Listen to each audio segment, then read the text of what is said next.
169 of going live. We got some new subscribers here. So, for those of you that are new to the channel, we've been underwriting deals every day for 500 days in a row. And just lately, I've been going back and adding in some more content about communication, mindset, because those are all the things that and lessons that I want to leave for our kids.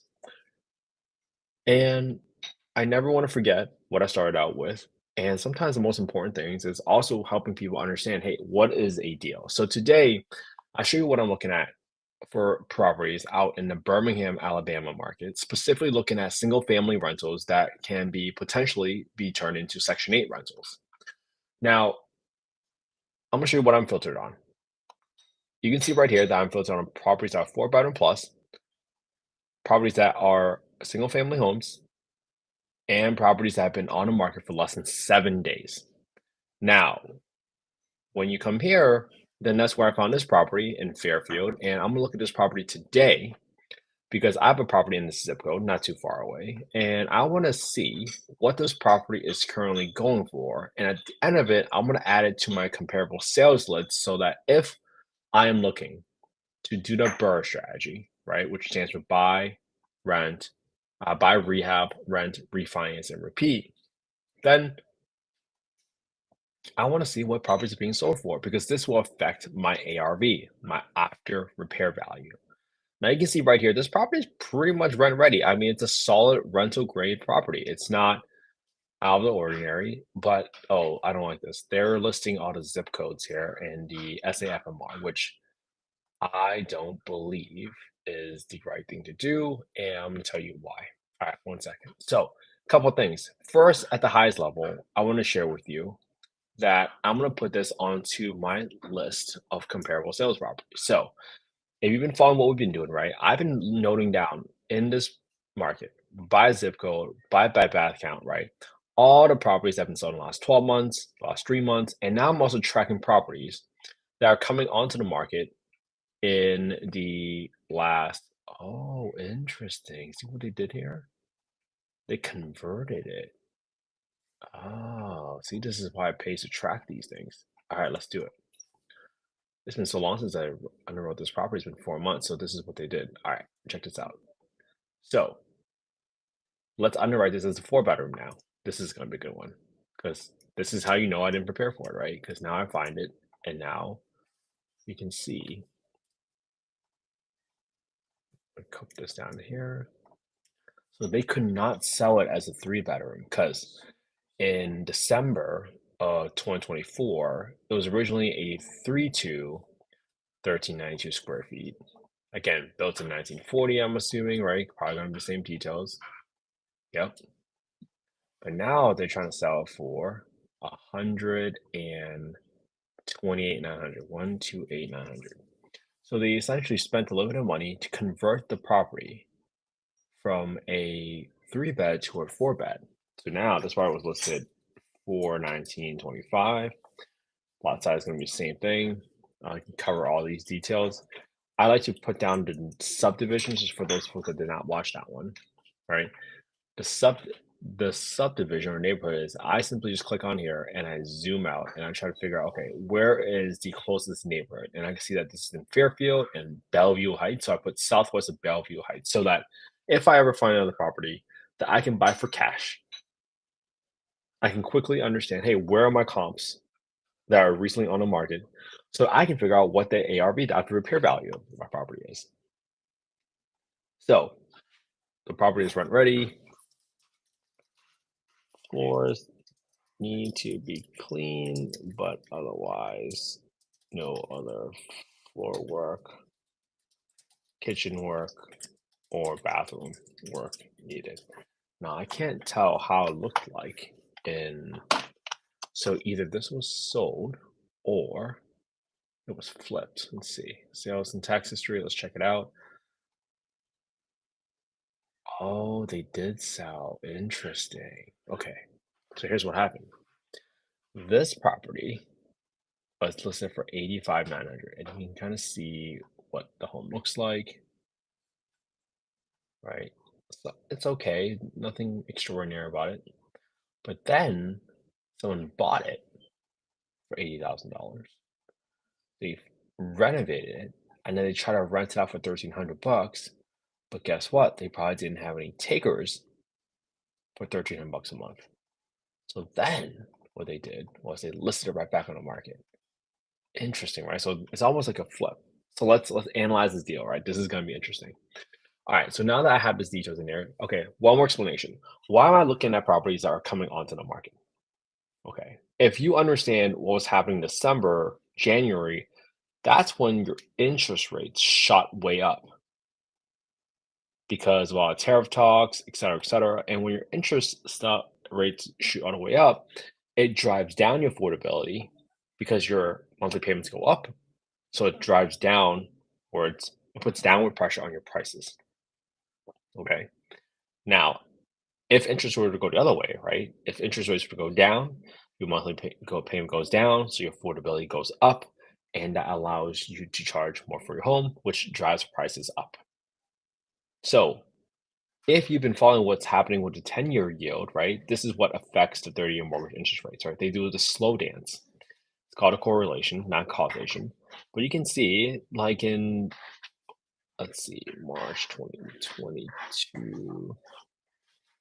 I mean, you see interest rates being really low, right? You can see that your yield, your 10-year yield is like 1.8, and then your mortgage rate was about 4%. Just call it 2% for the 10-year yield and 4% for the 30-year mortgage. So about 2% spread. But as time went over, when there's more volatility, you can see right now, right? Just in 2 months ago, you can see the spread was about 2.5%. So your interest rate is driven by your interest rate on the 30-year more interest rate is driven by two things. Your knee hurts? You're okay. You just been kneeling for a while. Yeah, want to get some juice? Get some juice. You're funny. All right, excuse me. So you can see that your interest rates, when your spread between your interest rate on your 10-year yield to your 30-year mortgage interest rate has gone up to as high as 2.5 to 3%, right? So that's what drives volatility in the market. So your spread gets wider and wider. The spread gets wider and wider as there's more volatility, as there's more risk in the market. So that's what's driving the difference in the market. Okay, got it, Slay? Okay. So that's how you figure out this relationship. So if you ever see the spread narrowing, that's one sign of less volatility, but also follow the 10-year yield. Don't listen to the headlines about what's happening in the market, about Fed lowering or adding rates, right? It's the bond market that's going to move faster than the Federal Reserve. If the bond market sees that the labor market is deteriorating, they might say, hey, we're going to start driving interest rates down, right? Because the economy is deteriorating. So pay very, very close attention to what's happening in the bond market because it's going to put tremendous amount of pressure on your prices. Because if you think about it, right, this example right here was a great example. This product could not sell in December when interest rates shot up, so they essentially settled for less than they listed for, right? Now, if you were to buy a home today when interest rates are at the highest, and you're going to rely on comps that are being sold today when interest rates are really high, right? It's at 4.5% right now for the 10-year yield, and your interest rate's about 7.5 easily. That's gonna put some pressure on your prices. So instead of you buying 70% of the ARV, you might have to buy 60% of the ARV just to give you some more cushion and spread, right? Because what's the BRRRR strategy, right? Let's use an example. A BRRRR strategy is so popular because if you're able to buy a home for, let's say, $50,000 cash, and you spend another $20,000 of cash renovating that home, so you're on at 70 grand now, 50 plus 20, but you want to make the home worth $100,000, you just increase the equity of the home. That spread is equity. Well, now you can go get a 70% loan value, LTV loan, which means you can take back out 70 grand in the form of loan proceeds that are not taxable. So you get back essentially $70,000 of cash that you initially invested, and now you get to do it over and over and over again. That's why the BRRRR strategy is so popular. Because you got to scale up using the same pile of cash. I mean, what's the alternative, right? Alternative is you saving up money for a 20-25% down payment on a home for an investment property, hoping that property either cash flows or appreciates, and save up money all over again, and hope that things go well and prices don't go out of whack so that you can truly be able to afford your next investment property. Now, I'm not saying you can't make money from that. A lot of people have made a ton of wealth, but it's just a slower strategy, right? There's pros and cons of every strategy. So you can see why people like this strategy. But what is the key to that BRRRR strategy? It's getting the ARV correctly. And that's why we track all of this. Okay. So hopefully that was helpful. The next thing I'm going to do is I'm going to analyze the deal as is, assuming it's a 4-bedroom property.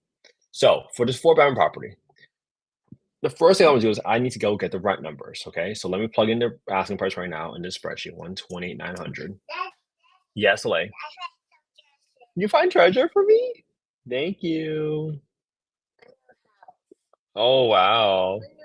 Want to buy a new house? Okay. You're around the right influence. Okay, so the first thing I'm gonna do is I'm gonna Google HUD FMR. HUD FMR. Whoops. HUD FMR. When you click on the first link, you can go down to the bottom. It says access to small area FMRs. Look up FY 2025 small area FMRs. Click the state, click the county, and now you're gonna see by bedroom count, by zip code, what your rent ceiling is. Rent ceiling. So let's note this now. 1450 is my rent ceiling for a 3-bed in the zip code. And then 1640 is my rent ceiling for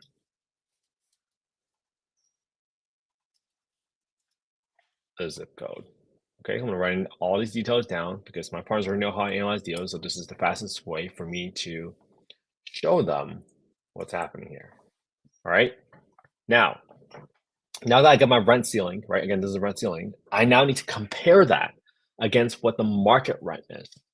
So if you want to look up the market rent, I typically just go to affordablehousing.com.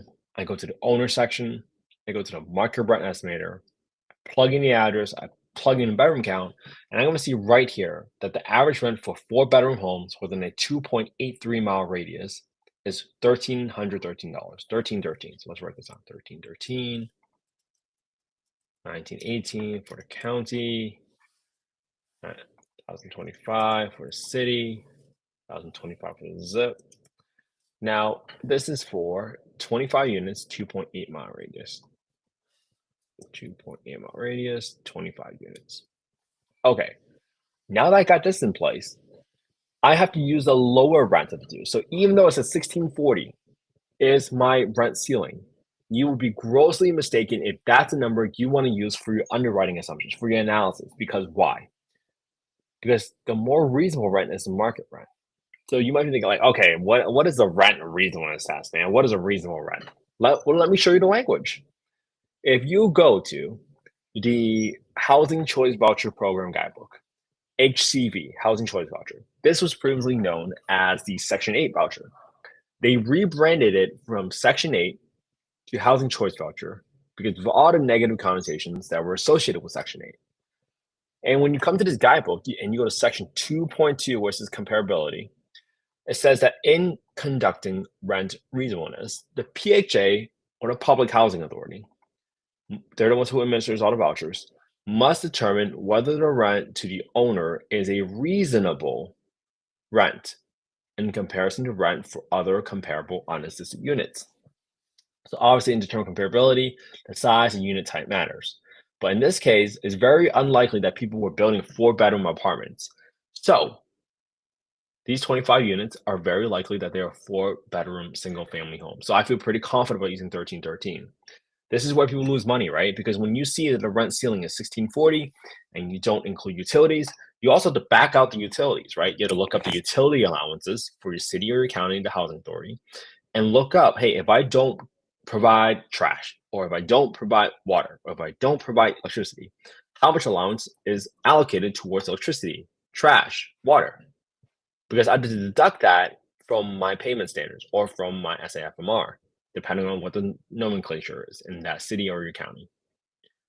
So this is where people make a lot of mistakes. They will say, "Oh, how Webster says 1640, so that's how much rent I'm getting." No, I mean there are exceptions to the rule, but in general, no. 1640 is the max. The reasonable rent you're going to get is 1313, and that's the difference of $300, and that's the difference between you losing money or making money. Big, big difference. All right, so now that we got the rental assumptions out of place, right? Let's go ahead and go to my rehab calculator. Now, this rehab calculator is very market specific. You should be updating it every single market for wherever you in. In row six, I got 1,500 bucks, which is roof repairs, right? Just in case there's any patchwork that's needed, I'm gonna set aside that right now. Okay. Next thing I want to do is I am gonna look at see when I need to paint or do any flooring work. I got 500 bucks for some landscaping just to keep it tidy while I get it rent ready.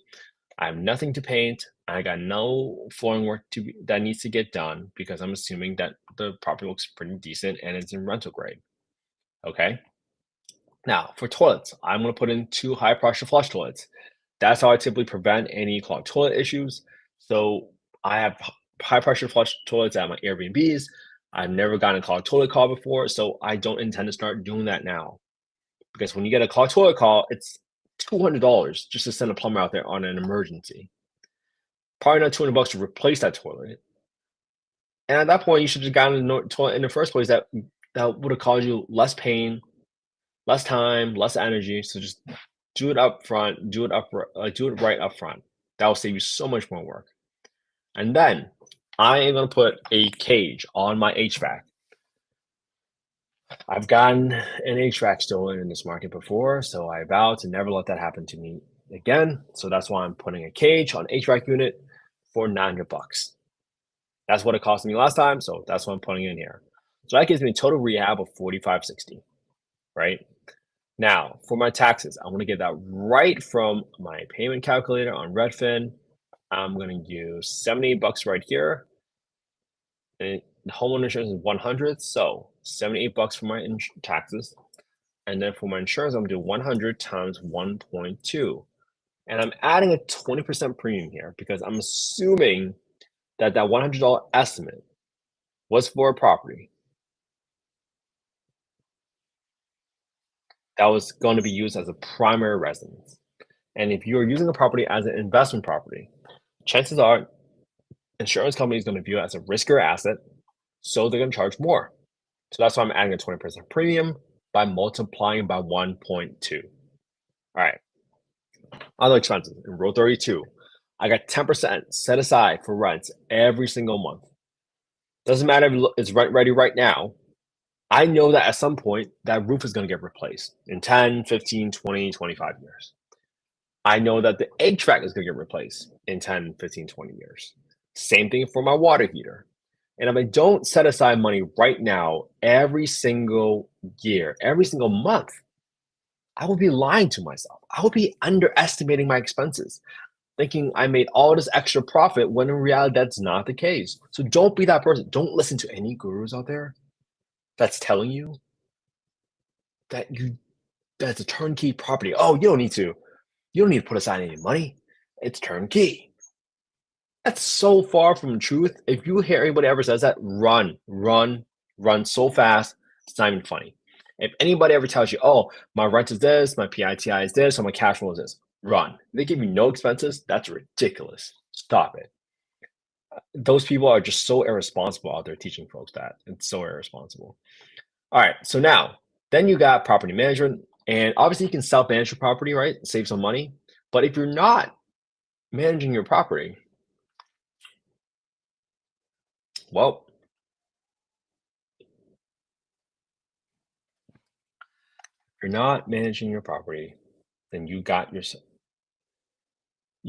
underwrite with property management expenses in place. They typically charge 10%, but if you don't underwrite for this and you decide to self manage, but one day you want to not self-manage anymore and you didn't have the margin to do so, then you're stuck, right? I think we got into real estate for this dream of passive income when in reality, when in reality,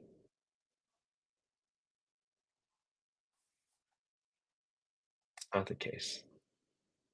you're gonna have to do some work. But even if you don't, if you didn't underwrite it with the property management expense in place, then you you just buy yourself a job instead of an investment property, right? Just be very thoughtful about that.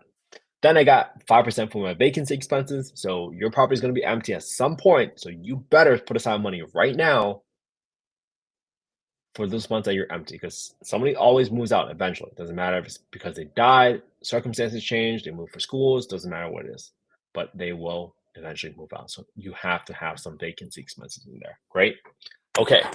So now 7.5% for interest rate here.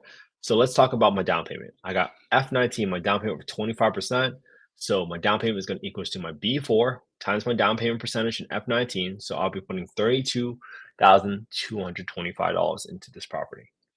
Now, my financing amount in K6 is going to equals to my B4, my asking price, minus my down payment percentage in E19. So that's going to equals to 96 grand. I'm using about 7.5% interest rate right now, which I still think might be a little low, but that's okay right now. So if I do this property, 13 for my rent. If I bought this property for 128,900, I will cash flow $111 a month. That's a 3.3% return. For me, that's not a great return. Again, that's not investment advice. I'm not soliciting any investments on this call. I'm just showing you how to mess with the numbers so that you can figure out whether or not this is not for new development tutor. This is for Section 8, just buying a property on the market. Thank you for the comment. Thank you for the question, by the way. This is not for new development. I try to do single families because it's very easy to underwrite single family homes. But I also understand that a lot of people do not know how to underwrite single family homes, especially when you think about for Section 8. So this is why I do it to make sure that I can accommodate and help people that want to get into affordable housing. And single family homes are sometimes the easiest way for you to get into affordable housing. All right, so watch me lower my asking price. Let's say my target cash and cash return in E9 is 10%. What do I need to lower my asking price by in order to achieve that? Great. If I lower to 100 grand, my cash and cash return just jumped to 9.8. So assuming everything else stayed constant, right? I can now cash flow 9.8%, cash flow $262 a month, assuming everything else stays constant, and I rent out a 4-bedroom home for $1,313 with a $4,600 rehab and 7.5% interest rate. Great. Now let's do one more scenario. Let's say the interest rate dropped from 7.5% to 6%. Because what I tell you, right? Watch what happens to the 10-year yield. Watch for the correlation between the 10-year yield and your 30-year mortgage interest rates. That's going to drive borrowing, not just for single families, but to your primary home purchases, your 30-year mortgage interest rates, your investment loans, your construction loans for an investment property, for a ground-up construction deal. This all matters. So follow what's happening with the 10-year yield. That's one of the most important things you can do, because this is why Trump is having a huge battle with Jerome Powell. This is not political. You just got to watch what's happening in the game and pay attention and react based on the boundaries of the game. When his Treasury Secretary, Scott Benson, said, she said, they're demanding that the 10-year yield goes down. So they don't care about the federal interest reserve. They're trying to drive 10-year yield down because you need borrowing costs to be lower in order for you to even have a trade war. If your 10-year yield shot up when they were announcing a lot of trade wars, that means the bond market did not agree with what they were doing, right? And you want to know why they paused the tariffs? Watch what happened to the bond market. The bond market is huge. It's huge effects on the entire economy. Pay attention. Don't listen to the headlines. Pay attention to what's happening. All right, so if this dropped from 7.5 to 6% in case 7, see what happened to my cash and cash return? It just jumped up to 12.6%. So now I can afford to increase my asking price to 110 grand because I'm still at 10%. So just because it dropped 1.5 points, right? I can now afford to pay extra $10,000 for this property because I'm still have a cash and cash return of 10%. I will cash for $292 a month, and that's $1,313. All right, one last scenario. Let's say I get in there and I realize that they're doing a crappy job renovating the property, or they added a fourth bedroom without pulling the permit, so it's an illegal bedroom. So I know I won't be able to rent it out. So now I have to fix their mess. And let's say my rehab tripled. Let's say it tripled. So I take it down and redo it. So now my rehab went from 46 to like 14 grand. So now I'm at to lower my asking price again to, yeah, it's probably gonna go back to 100. Great. I had to go back to 100 grand because my rehab tripled to 13,680, even though I'm still at a 6% interest rate right now. This is a 9.8% cash and cash return. I can cash for 337 a month, but that's because I'm investing more cash up front now because of my rehab. So hopefully this was helpful everybody. I really wanted to break it down so that you all understand how to analyze deals. But most importantly, I hope you are able to copy my homework today, right? Analyze the same deal I analyzed today using the same process, right? This is a deal that's right on the market. I didn't make this up. You guys want to copy the spreadsheet, just go to affordablehousing.io, not .com.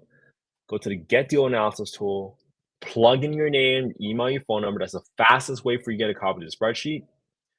And I hope you really start your own YouTube channel because don't do it for me, do it for your kids, or do it because someone at some point is going to ask you, hey, why even is this a deal? And you can say that this is a deal because I've been looking at properties for the past 569 days in a row. Might that give you some confidence that you know what you're doing?